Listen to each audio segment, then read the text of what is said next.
જી, આપનું નામ? વીરમતીબેન અરુણસિંહ માસિયા.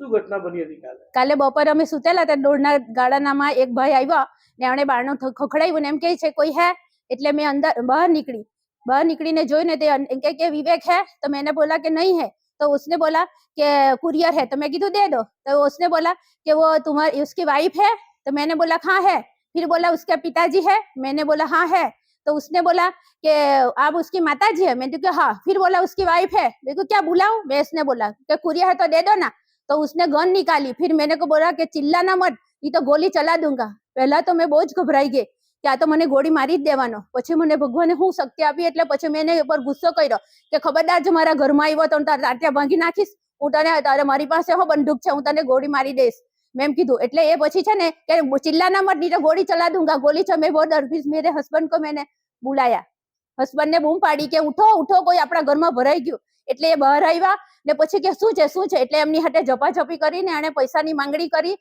ને અમને બેસાડી દીધા ને એની ઉપર બંદૂક તાકી। એટલે મેં કામવાળીને બૂમ પાડી કે રીટા રીટા અંદર આવ, એટલે રીટા કે હું છું માસી, મેં કીધું કે કોઈ ભરાઈ ગયેલો છે, તું પાછળથી માણસને બોલાવી લાવ। એટલે બધાને બોલાવી લાવી તો એક માણસ અંદર આવ્યો, બીજા બહાર ઉભા ને પેલી કામવાળીને ને પેલાને કહે કે તું જો કોઈ બોલી ને તું બહાર નીકળ, નહીં તો તારા પર ગોળી ચલાવી દેવા।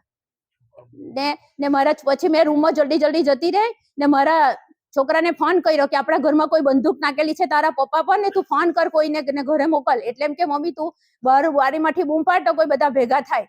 એટલે પછી એને શૈલેષ કરીને છોકરો આવ્યો ને એ જેવો આવ્યો ને તેવો જ આ બહાર નીકળો ચોર। એટલે મેં એને બૂમ પાડી કે શૈલેષ પકડ, આ ચોર છે। એટલે પછી એને પકડી લીધો એને। બંદૂક ઓરિજિનલ હતી?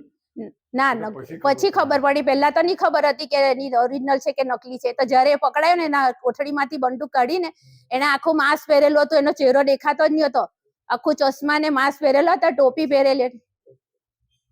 સીસીટીવી માં આવ્યું હશે? હા આવ્યું ને।